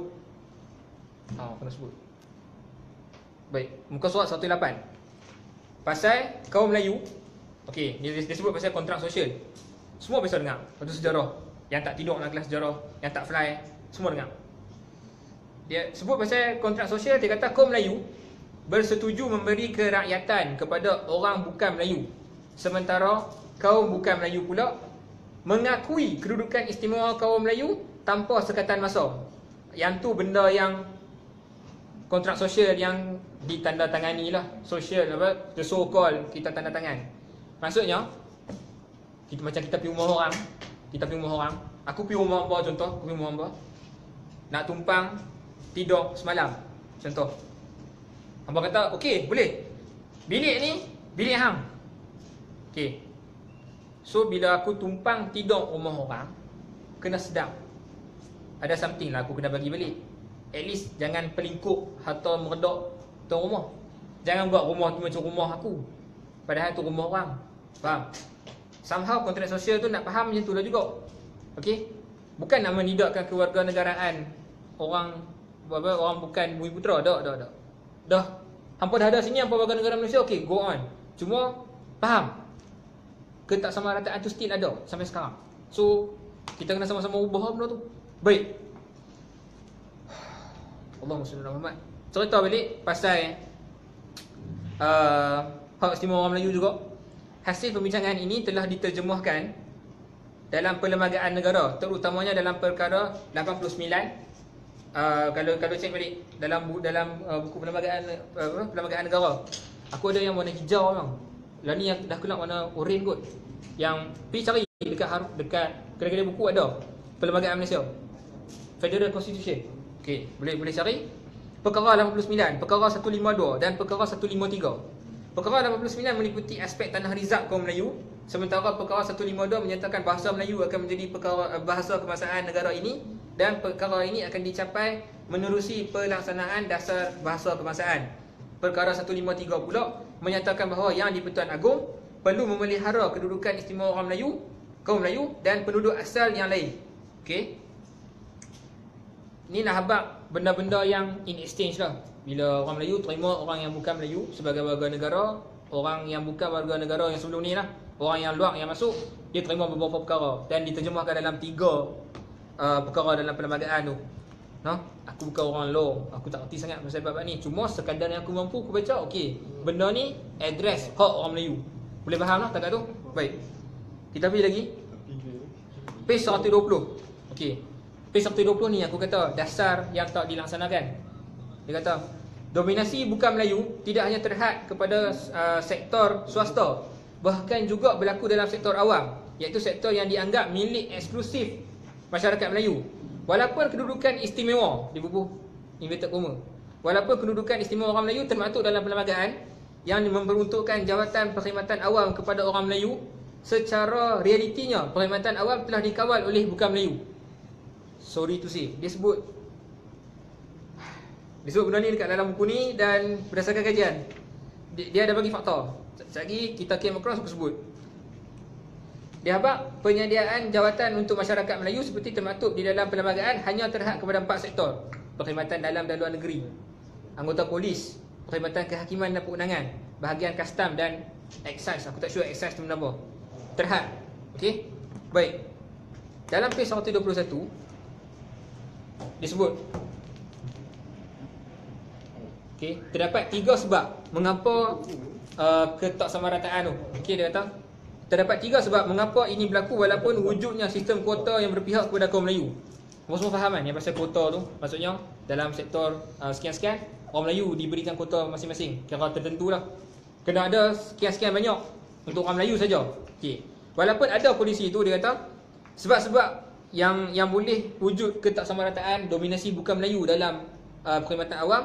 Dia kata sebab-sebab tersebut ialah pertama, badan pengambilan tidak tegas dalam menjalankan tanggungjawab yang telah diwakilkan kepada mereka sehingga menjejaskan semangat dan objektif perkara 153 macam aku sebut tadi, kuota tadi. Kedua, corak pengambilan dipengaruhi oleh pertimbangan kaum, terutamanya dalam perkhidmatan yang mempunyai ketua-ketua bahagian bukan Melayu. So somehow ada bias kat situ. Okey, yang ni antara sebab kenapa dasar ada, tapi kenapa dominasi tu tak ada untuk orang Melayu. Okey, kena faham. Kena sebut benda tu. Aku baru sampai ke poin 15. Kita ada 26 poin. Kalau tak dan aku just go through. Okey. Tapi aku nak sebut juga macam apa solusi yang disadangkan dalam buku ni. Lepas tu kita end, kita bincang, lepas tu kita tutup terus. Noh. Baik, kau ke-15. Pasal 13 Mei. Okey. At least kalau hangpa tak faham benda apa pun, 13 Mei ni kita fokus sikit noh. Muka surat 127. Dia habaq rusuhan kaum 1969. Okey, pemenang terbesar dalam satu, dia kata, perselisihan antara Melayu dan Cina dalam isu ekonomi dan politik mencapai kemuncaknya pada tahun 1969 selepas pilihan raya umum ketiga. PRU ketiga. Dalam tempoh kempen pilihan raya 1969, parti berasaskan kaum Cina mempersoalkan hak-hak orang Melayu termasuk penggunaan bahasa Melayu dan mempromosikan slogan Malaysia. Kalau baca bahasa Singapura, hampa akan jumpa Lee Kuan Yew ada sebut benda ni, Malaysia dan sebagainya. Sekaligus mencabar kontrak sosial. Kan mula-mula dah setuju dah. Kata hampa terima kami sebagai rakyat Malaysia, rakyat tanah Melayu. Kami setuju dengan hak hak istimewa yang diberikan kepada orang Melayu, kepada orang asal. Okey. Sekaligus mencabar kontrak sosial yang telah dipersetujui oleh para pengasas kemerdekaan Malaysia. Keputusan pilihan raya menunjukkan kerajaan memerintah kehilangan lebih separuh undi popular. Ni PRU 3. Kerana majoriti pengundi Cina mengundi calon pembangkang. Yes, pada waktu tu PRU 3 dah jadi dah. Jangan terkejut sekarang jadi macam tu dah. Dia dah jadi dah dulu. Pemenang terbesar ialah parti-parti Cina kerana undi Melayu terbahagi antara UMNO dan PAS. Dia sebut bukan aku reka. Benda ni dia sebut dalam buku ni. 127. Okey. Selepas pilihan raya tersebut, bandar Kuala Lumpur dibelenggu rusuhan kaum. Okey. Punca utamanya adalah tindakan para penyokong pembangkang yang meraihkan kemenangan dengan mengejek kaum Melayu. Okey. Namun ada juga yang menyatakan bahawa rusuhan tersebut telah dimulakan oleh golongan yang mahukan perubahan dalam pemuda UMNO, diketuai oleh Tun Razak untuk menjatuhkan pentadbiran Tunku Abdul Rahman. Walau bagaimanapun, punca masalah yang telah dikenal pasti ialah ketidakseimbangan sosioekonomi, which is tema buku ni. Ketidakseimbangan sosioekonomi. Boleh berkelahi, boleh bergaduh antara lain-lain kaum sebab tak sama rata. Okey. Bila baca sejarah, tahu benda tu. Kalau tak baca, kita akan rasa macam apa yang tak sama dah. Kita semua ada equal access, equal rights. Okey, baik. Yang tu settle pasal 13 Mei. Okey. Mungkin aku akan sebut lagi beberapa benda. 2 lagi benda last sebelum solusi, sebelum yang cadangan solusi. Muka surat 134. Yang ni memang disebut faktor. Dia habaq selepas tahun 2009. Okay. Seolah-olah terdapat peningkatan jurang pendapatan secara relatif antara Bumiputera dan Cina. Tahun 2009 tau. 2009, bukan 1950 something. Tak. 2009. Okey, jurang pendapatan relatif telah meningkat sebanyak 10% dalam tempoh 2009 sampai 2012, iaitu peningkatan tertinggi sejak pengenalan DEB pada tahun 1970. Okey, dasar ekonomi baru. Okey, berbeza pula dengan jurang pendapatan relatif antara Bumiputera dan Cina dalam tempoh 2004 dan 2009 yang telah berkurangan kira-kira separuh. Ni aku kena sebut lah. Dalam erti kata lain, jurang tersebut telah meningkat ketika pentadbiran Perdana Menteri Najib Tun Razak, manakala telah menurun sebanyak separuh ketika pentadbiran Tun Abdullah Badawi. Sebagai perbandingan, ketika era Mahathir, jurang pendapatan antara Cina dan Bumiputera telah menurun sebanyak 10%. Dan ketaksamarataan secara keseluruhannya menurun kira-kira sebanyak 5%. Dia bandingkan zaman demi zaman. Okey, jurang pendapatan, perbezaan yang berlaku zaman Pak Loh, zaman Najib dan zaman Mahathir. Hopefully bukan zaman Mahathir selepas Najib. Aku harap. Zaman Mahathir, zaman Pak Loh dan juga zaman Najib. Dia bandingkan. So somehow jurang paling besar waktu zaman Najib. Sorry.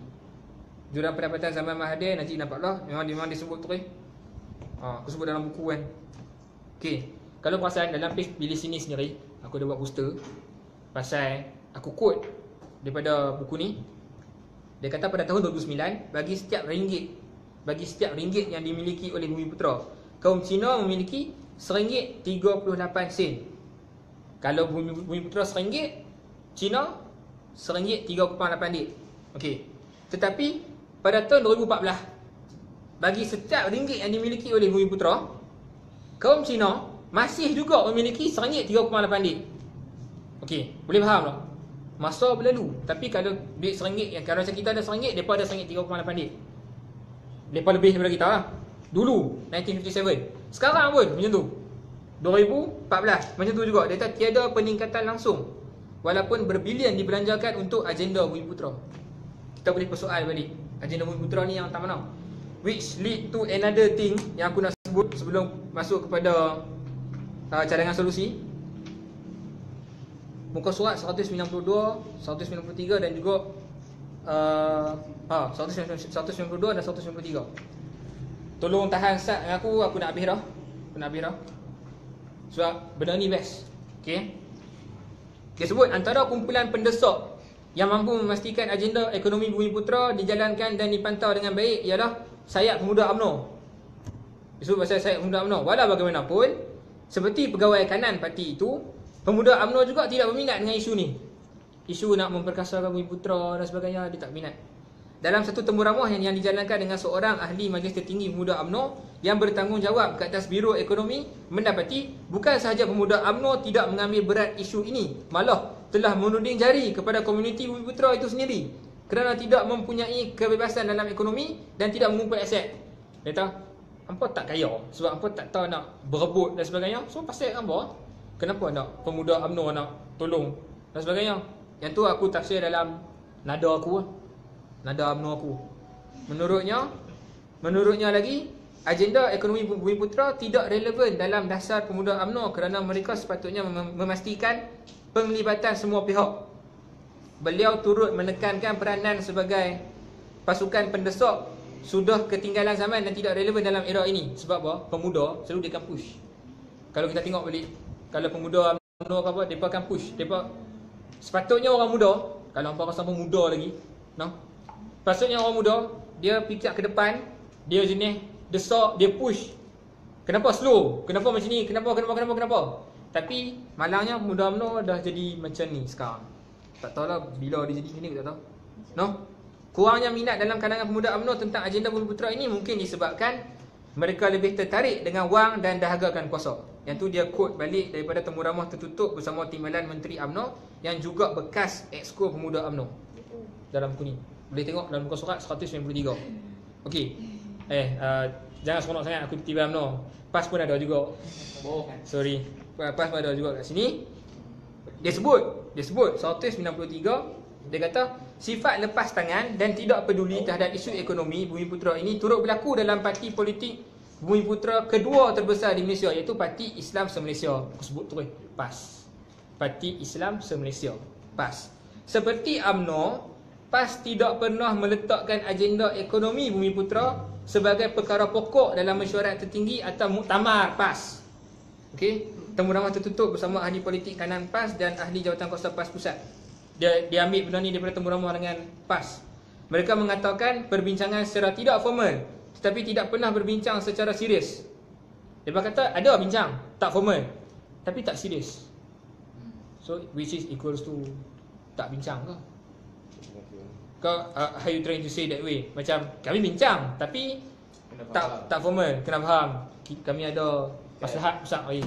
Kita ada benda lain ni, kita kena tumpu sekarang. Kan pokok dia ikut Quran dan Sunnah. So dalam Quran Sunnah tu ada meliputi ekonomi apa semua. So mereka consider syumul lah.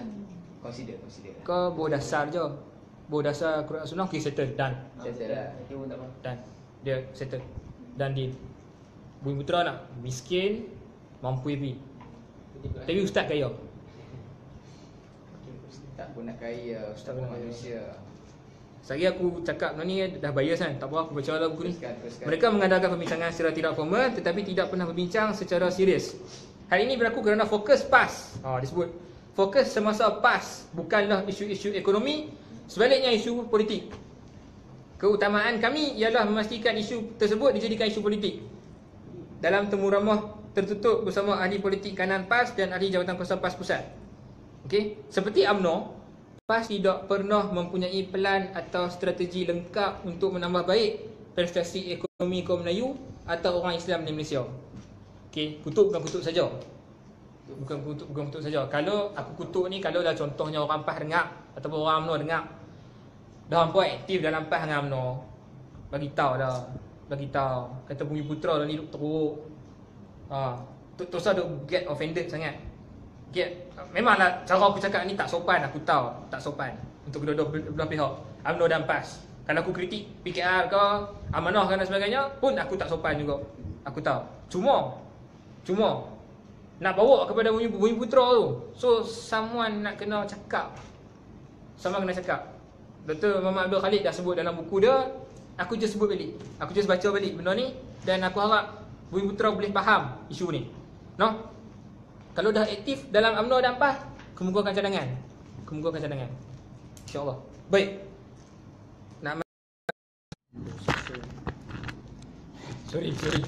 Sorry. Bos call. So aku tak boleh tak jawab. Baik. Cakap mana tadi? Cadangan solusi kan? Kau pasal menopah? Dah. Cadangan solusi. Ha? Pasal menopah kita cakap lain, no? Okey, antara cadangan yang diberikan oleh penulis buku ni, dia cerita pasal struktur cukai. Macam mana aku sebut tadi, dia kata dia habaq letak kat sini contohnya pendapatan dari penjualan hartanah, tanah lah dan sebagainya, ataupun pasaran saham. Okey, tidak dikenakan cukai. Okey, namun mereka yang bekerja makan gaji dikenakan cukai pendapatan. Income tax ada income tax. Tak, and not to mention lah GST. Benda tu end user kena. Okey. Benda cukai ni aku cakap benda setakat yang aku tahu. Kalau aku tak tahu aku tak disebut. Baik. Okey ya. Selalunya yang banyak ada harta tanah dan sebagainya siapa? Pakcik hak menego tepi jalan ke?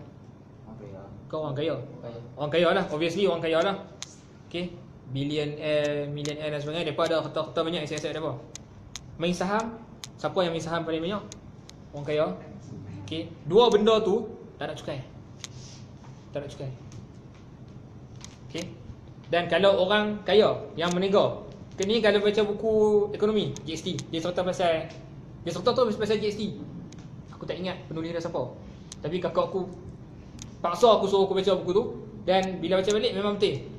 GST contohnya, kalau orang kaya menego, dia boleh tubuh balik GST. Company orang kaya dia boleh tubuh balik. Dia kena bayar tu mula-mula. Lepas tu dia ada number dia sekian-sekian, dia boleh redeem balik GST yang dia kena.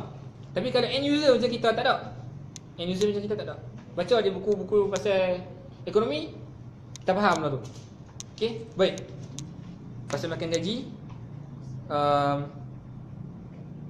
so dia kata okey, yang menghairankan, cukai tidak langsung terhadap barang dan perkhidmatan seperti GST lebih memberi kesan kepada orang miskin berbanding pengguna kaya. Disebut tu. Ni pakai ekonomi noh, bukan menteri sangat mana-mana. Noh, dia pakai ekonomi noh, dia cakap benda ni, GST memberi kesan kepada orang miskin berbanding pengguna kaya. Benda tu faktor yang kita dah tahu sebenarnya. Noh, just address balik. Baik. Sana kita terus bagi kepada cadangan solusi tu, muka surat 209 dia habaq. Sana dia habaq polisi. Okey, polisi pendidikan. Dia cadangkan beberapa benda. Contohnya sana aku nak cek balik. Kena tanya balik sana. Dia habaq pasal pendidikan ni. Kan yang aku sebut pasal kota tadi. Kota berdasarkan kaum yang dijalankan adalah pada nisbah 55-45. Okey, antara Bumiputera dan bukan Bumiputera. Okey, jadi antara polisi yang Dr. Muhammad Abdul Khalid cerita, dia kata kena sediakan macam satu bentuk dana untuk setiap orang. Okey, untuk pendidikan dia. Benda tu start pada sekolah lagi. Dan benda ni tabung haji dah buat dan sebagainya. Ada diceritakan dalam buku ni. Aku lupa aku catat kat mana. Cuma RSM pasal pendapatan sana. Boleh apa rehat sah, aku duk cari tu tak mana ni. Gaji tidak meningkat, DB masih pendidikan. Lupa lah. Mana dia? Okey, dia kata cadangan polisi. Baik. Polisi ini merangkumi strategi pembangunan setempat untuk mengurangkan kesan pengasingan kaum dan kelas, latihan pekerjaan untuk meningkatkan pendapatan, menggalakkan pengambilan kerja, subsidi kepada golongan sasar dan insentif untuk membantu keluarga dalam membina kekayaan melalui pengumpulan aset. Terdapat beberapa polisi yang boleh dilaksanakan di Malaysia untuk mengurangkan jurang antara kaum dan antara kelas pendapatan. Beberapa idea telah dicadangkan. Memang dia sebut balik kajian ni 2009. Ragayah 2009 mencadangkan pendidikan yang lebih berfokus terutamanya dalam membantu ekosistem yang lebih kondusif untuk pelajar luar bandar, meningkatkan pendapatan golongan miskin dan isi rumah peringkat bawah, menekankan semula pembangunan luar bandar dan menstrukturkan semula sistem percukaian. Disebut balik pasal sistem cukai warisan dan sebagainya. Start daripada informasi balik pendidikan. Daripada pendidikan balik, reform balik, jangan bagi pendidikan tu susah sangat, especially untuk Bumiputera dan polisi-polisi lain lah. Okay, dia sebut kat sini pasal PTPTN. Walaupun kerajaan telah menubuhkan pertubuhan tabung pendidikan tinggi nasional untuk memberikan pinjaman pendidikan tinggi serta mengumpul deposit dan menawarkan skim simpanan bagi tujuan pendidikan tinggi. Ada skim-skim tu sebenarnya, ada. Sistem tersebut masih berasaskan hutang yang mesti dibayar. Selepas tamat belajar, lantas meletakkan graduan baru dalam belenggu hutang sekaligus memberi kesan terhadap pengumpulan aset mereka. Muka surat 225. Okey. Yang menarik dah, buku ni pun ada cakap juga. Dia kata dicadangkan agar satu akaun aset pendidikan ditubuhkan bagi meringankan beban hutang pelajar dan ibu bapa mereka dalam membiayai pendidikan kolej, sama seperti dana pendidikan di Amerika Syarikat. Model dah ada. Okey. Maksudnya tugas-tugas orang yang mengkaji ni, dia influence policy maker. So policy maker harap-harap tu boleh terima benda ni dan ubah polisi. Kita rakyat bawah tak boleh nak ubah polisi. Kita tak boleh nak ubah polisi. Yang boleh ubah polisi ni orang atas. Which is, aku tak menafikan politik penting nak ubah apa-apa pun. Cuma kalau politik babi buta, tak tahu apa. Okey, dia tak tahu dia nak dengar kat siapa. Bagi aku Dr. Muhammad Abdul Khalid ni ahli lah dalam bidang ekonomi. Okey, jadi kan fasalu ahla zik in kuntum la ta'lamun. Tanya kat orang yang tahu, tanya orang yang reti dan sebagainya. So mungkin boleh rujuk balik kot cerdik pandai ekonomi dalam nak mengubah polisi. Dia dah sebut pasal BRIM. Okey, BRIM ada benda baik. Dia dah sebut pasal BRIM. Dia tahu apa antara dia, model ini mewujudkan aset pendidikan yang menjadi pelaburan yang bijak untuk masa depan anak-anak. Program seperti bantuan rakyat satu Malaysia boleh digunakan untuk tujuan ni. BRIM dapat 500 berapa ratus dan sebagainya. Ada portion, mungkin portion tu kita boleh letak untuk pendidikan. Emphasize yang itu. Yang ni untuk kita kata apa, pemerintah lah dan sebagainya yang disebutkan dalam buku ni. Aku harap policy maker semua boleh baca buku ni dan sebagainya, boleh renung balik apa dia yang tak kena dengan negara. Okey, GST apa yang tak kena dan sebagainya. Dan satu lagi, last solusi dah sebelum aku habiskan, undang-undang anti diskriminasi disebut. Dia ada buat kajian tau. Dia ada buat kajian dan kajian ni pernah viral dalam FB. Kalau orang Melayu diminta kerja dekat tempat Cina, okey, berapa peratusan? Yes, kajian tu bila aku tengok balik nama Muhammad Abdul Khalid. Dia yang buat kajian tu dengan seorang member dia Cina. Kajian tu. Dan aku duk ingat kajian tu bohong. Sebab kadang-kadang bila baca dekat dalam Facebook, ni saja-saja nak buat apa. Baca ada dalam buku ni, dia sebut. Dan dia quote buku ni, dia quote kajian tu dekat dalam buku ni. Kalau aku boleh sebut kat apa, memang dia habaq tulis lah benda tu. Dalam buku ni ada. Nanti aku akan post dekat dalam group kot. Aku akan post dekat dalam page.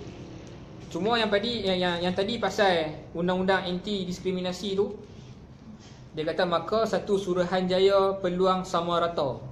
Okey, yang pernah dicadangkan kerajaan untuk memastikan keadilan dan menangani isu diskriminasi apabila berlaku penindasan oleh kelompok dominan perlu ditubuhkan dengan segera. Itu antara cadangan dia dalam undang-undang lah. Dia kata benda-benda ni, dia kata bukan benda baru. Dia kata kejayaan polisi kerajaan dalam mengurangkan jurang pada tempoh 1970 sehingga 1990 menunjukkan masalah ini tidak mustahil untuk diselesaikan. Maksudnya kita ada masalah, tapi Dr. Muhammad Abdul Khalid kata kita ada solusi dah. Ada solusi dah, dia kata. Cuma kena buka mata, especially untuk pemerintah lah, kan. Sesuai aku untuk address benda ni bila dah dekat dengan pilihan raya dan sebagainya kan. Kalau dah naik nanti tolong ubah benda ni balik. Kesimpulan, okey, antara satu benda lagi yang aku tak setuju dengan buku ni adalah bila dia sebut pasal dia sebut exact fakta 2 kali. Aku tak suka. Aku cakap terang, aku tak suka. Sebab dia ulang ayat sama. Kan macam tadi yang aku kata, kalau RM1 Bumiputera ada, RM1 3.8 Cina akan ada kan. Kajian tu, yang aku quote tu, dia quote 2 tempat yang sama. Okey, penulis mungkin ada rasional masing-masing. Cuma dari aspek pembaca, aku tak suka. Aku tak suka sebab dia ulang balik. Mungkin dia boleh letak fakta lain, ataupun at least dia olah lain. Dia olah lain, guna ayat lain supaya tak adalah boring aku baca. Yang tu dah lebih kurang. Jadi Ada banyak benda lagi aku tak sebut lagi pasal pemilikan aset dan sebagainya. Just nak abang kata tolong baca buku ni. Tolong baca buku ni. Kalau tak boleh bahasa Inggeris, baca buku bahasa Melayu, Keluaran Lubuk. Kalau tak boleh baca buku bahasa Melayu dan apa lebih familiar bahasa Inggeris, baca buku The Colour of Inequality, terbitan MPH Publication kalau tak silap. Buku tu lebih besar lagi daripada buku ni. Okey. Aku minta maaf sangat-sangat kalau ada silap dan sebagainya. Obviously, benda yang aku cakap tadi tu sebab aku bukan ahli ekonomi. Aku just baca. Okay, ni disclaimer. Aku just baca buku ni. Aku share dengan kawan-kawan yang ada kat sini setakat mana yang aku faham. Mudah-mudahan fakta-fakta ataupun hujah-hujah yang kita share ni sama-sama kita boleh ubah balikkan negara kita. Kita bukan nak ubah, nak menangkan bangsa kita, tak. Bukan. Disebabkan sekarang ni Bumiputera berada dalam keadaan yang dizalimi dan sebagainya, kita nak kembalikan balik. Lepas pada tu, kita boleh terima untuk kita sama-sama kaya. Kita sama-sama senang. Sebab negara kita negara kaya. Why, kenapa kena ada yang miskin dan kenapa yang ada yang kaya dan sebagainya? Yang kaya tak sangat. Tak boleh lah. Tak adalah sama untuk orang Cina dan India juga. Dan penutup, buku ni bukan resis. Sebab dia cadangkan juga tentang menyeimbangkan populasi Cina, India dan Melayu dalam perkhidmatan kerajaan, dalam swasta dan sebagainya. Dan kalau dia resis, dia takkan sebut kata masalah kemiskinan dalam bangsa Cina tu meruncing. Bangsa India pun ada juga masalah kemiskinan, dia takkan sebut. Which is dia sebut. So, buku ni bukan buku resis nak menangkan Melayu semata-mata, tak. Dia nak kembalikan balik benda tu dekat tempat yang it should be. Aku rasa setakat tu dulu kot. Nak buka untuk perkongsian daripada sahabat-sahabat. Lepas tu kita boleh conclude rasanya. Wallahu a'lam. Sila. Putih. Ya, sila. Tanya. Ya, sila. Ya, soalan. Kalau tengok pada buku tu kan, Aha. dia more cerita pasal problem ekonomi kan. Yes. Okay. So ada dua soalan. Okay. First one, Ada soalan. Baik. okay. First one is dia buat main buku tu kan buat main solution. Dia cadangkan solusi. Okay, solution. Ya, dia cadangkan solusi. Dia daripada buku tu lah. Betul. Buku ni dia cerita pasal dia nak solution dari segi tax, dari segi education, dari segi strategi policy. Kan Yes. polisi nak tukar strategi tu. Yep. And then account accept pendidikan tu apa semua nak tukar kan. Okay, soalan pertama. Okay, apa solution pada diri kita sendiri kita nak tukar? Solusi pada dia diri nak kita. tukar, dia nak tukar banyak benda yang sangat big kan. Benda yang isu besar. So semua mereka yang like Individual basis. yes, macam mana nak tukar pada dia? Yang kedua, Okay. soalan yang kedua. Okay. Okay, yang pasal ekonomi juga. Kalau kita tengok pada successful person ataupun people dekat Malaysia, Okay. kebanyakan daripada mereka ni different from others lah. Mereka different dari segi apa? Daripada skill. Sometimes daripada skill yang lain daripada orang lain. Saya ada skill lain daripada dia. So that's why I can Do achieve. something more. Okay. Yeah, something more. Okay. Okay. So soalan dia, macam mana kita ni nak develop dengan nak grow untuk jadi different from others. So that kita boleh bila kita sukses, kita boleh help Oh, orang lain okay. untuk sukses. Macam mana tadi kata kan, nak achieve, nak sama-sama kaya. Okay. Okay, kalau saya kaya, saya boleh tolong orang, saya jadi kaya juga. So start Oh. daripada diri kita kan. Baik. So dua soalan. Okey, dua soalan tu aku jawab berdasarkan kefahaman aku lah. Aku tak boleh jawab guna lidah Dr. Muhammad Abdul Khalid sebab tak adil lah untuk dia kan. Okey. Cuma solusi pada diri adalah cadangan dia daripada aku sendiri. Macam mana nak kata? Kena ubah mindset. First, kena ubah mindset. Kata kena lebih terbuka. Sebab tu kena baca banyak. Sedarkan diri tentang fakta dekat sekeliling sebenarnya macam mana, sejarah cerita apa dan sebagainya. Sebab kalau kita tak tahu sejarah cerita apa, kita tak sedar, lepas tu kita tak ada satu dorongan nak buat perubahan tu. Okay? Jangan jadi takut ataupun kita kata inferiority complex, especially untuk Bumiputera. Jangan jadi inferiority complex. Jangan ada inferiority complex. Maksudnya rendah diri sangat-sangat. Aku tak boleh buat apa lah. Dia kata, Allah Ta'ala je tolong aku. Aku tak boleh, aku insan lemah dan sebagainya. Relax. Allah Ta'ala bagi kita 2 tangan, 2 kaki. Kita ada akal, kita ada fikir. Kena sedap benda tu dulu. Kalau kita tak tahu value kita, so siapa-siapa pun, macam aku setujulah dengan komen sahabat kita. Kalau polisi tu berubah lah macam mana pun, kalau manusia individual basis tak berubah, kita ubah dengan ubah mindset. Contoh kita tengok, macam aku sebut itu, Time Melaka, dia buat buku Madilah, Malcolm X, siapa lagi, Tunku Aziz. Mereka ni, even Tun Mahathir, baca banyak. Mereka baca banyak. Kalau macam tak boleh beli buku, pinjam lah, baca. Expose diri kita dengan pembacaan. Habis daripada tu, pelan-pelan kita akan sedar, okay, aku tak boleh macam ni, aku sepatutnya macam ni, mindset aku kena ubah ke arah ni. Dan tu antara perjuangan yang dibawa oleh Bilis Sinis lah. Bilis Sinis lah, kita nak cuba benda tu. Tu aku harap menjawab soalan pertama. Harap sangat menjawab soalan. Kalau tak jawab, kita sembang lepas daripada ni.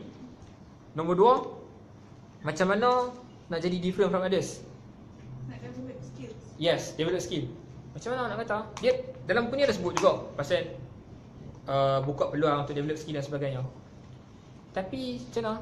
Fokus aku, pendapat aku sendiri, fokus aku bukan nak jadi different from others. Tak, bukan. Fokus sekarang, kenal diri. Apa strength dan weakness hang? Hang boleh buat apa, hang tak boleh buat apa. Kenal yang tu dulu.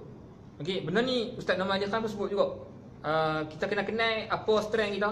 Kan surah Hujurat, siapa yang hafal Quran, Allahumma salli ala Muhammad, surah Hujurat yang sebut pasal apa? Yang ayat yang ada quote pasal li ta'arufu. Apa, ya ayuhan nas inna khalaqnakum min zakarin wa unsa wa ja'alnakum syu'uban wa qabaila li ta'arufu. Kan? Lepas tu ada ayat Quran lain sebut pasal ala syakilatih. Bila sebut perkataan syakilatih itu, maksudnya dia rujuk kepada satu bangunan yang ada calak kelemahan bangsa ni dan sekian-sekian. Kenal diri dia, kenal weakness dan strength masing-masing. Soal jadi different from others tu rezeki. Soal kenal ke tak apa yang Tuhan rezekikan kita, yang tu soal lain. Tu soal kita sendiri. Fokus balik kepada benda ni. Okey, contoh, orang tu ada skill, tapi starting point dah beza. Masa aku cakap tadi, contoh, okey, Melayu duduk sini, India duduk sini, Cina duduk sini. Skill orang Melayu cukup banyak skill. Contoh, skill banyak, buat kapal boleh, belayak boleh, apa semua boleh. Tapi starting point mereka belakang. Faham? Aku bukan nak menidakkan keupayaan manusia, tapi keadaan tu. Keadaan tu. Kadang-kadang memang keadaan tu kita tak boleh lari. Contoh yang sebut pasal meritokrasi. Okay? Sebab dah tanya aku sebut juga meritokrasi. Meritokrasi ni kita bagi berdasarkan kredit. Hang skor sekian-sekian, hang dapat sekian-sekian banyak. Contoh, 2 orang, seorang anak orang Melayu, anak orang miskin, seorang anak orang kaya. Dua-dua dapat straight A SPM, straight A1, A+, dan sebagainya. Okey, duduk depan interview. Contoh, Depa nak pandang kau, oh dia ni miskin, dia ni kaya. Struggle different gila. Struggle nak dapat SPM 10 A+ untuk orang miskin, tak ada tuition, duduk kampung dan sebagainya. Compare dengan orang kaya, pergi madrasah pula different, cikgu-cikgu dan sebagainya, benda tu. Tapi sistem meritokrasi tak meraihkan benda ni. Dia kata, hang tak ada skill. Contoh, apa dia skill hang yang lebih? Compare dengan ni tu dah sijil tebal, dia pergi tok ni. Okey, skill dia banyak. Contoh, compare dengan anak orang kampung. So somehow kita tak boleh menidakkan. Kita punya starting point tu kena sama. Baru lepas tu, okey, meritokrasi boleh berlaku dengan lebih adil. Macam tu. Manusia soal skill nak develop, motivasi dan sebagainya, kita memang dah ada. Kita siapa nak gagal, semua nak berjaya. Starting point. Itu pendapat aku.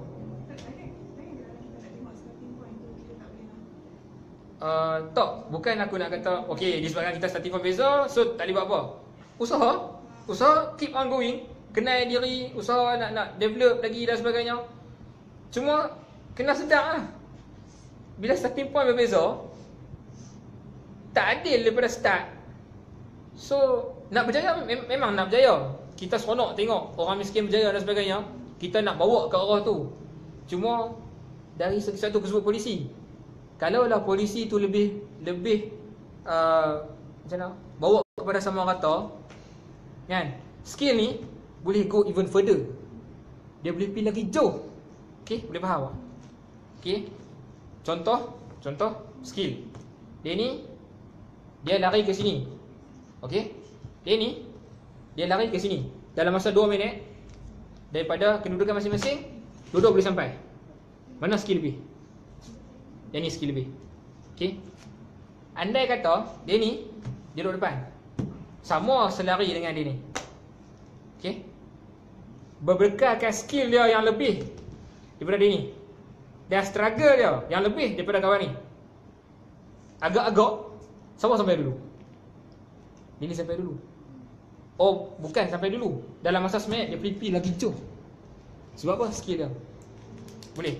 Kita advocate kepada develop diri, skill dan sebagainya, soft skill, kepimpinan dan sebagainya. Memang betul. Perlu. Benda tu semua kita perlu. Bercakap, mendengar, analisis, semua tu memang perlu. Kita kena develop sendiri. Cuma kalau kita boleh bantu daripada segi polisi, lebih memudahkan lah, lebih meringankan lagi dan lebih boleh pijau lagi. Tu benda yang aku percaya. Tapi kalau pendapat saya, Ya. betul lah.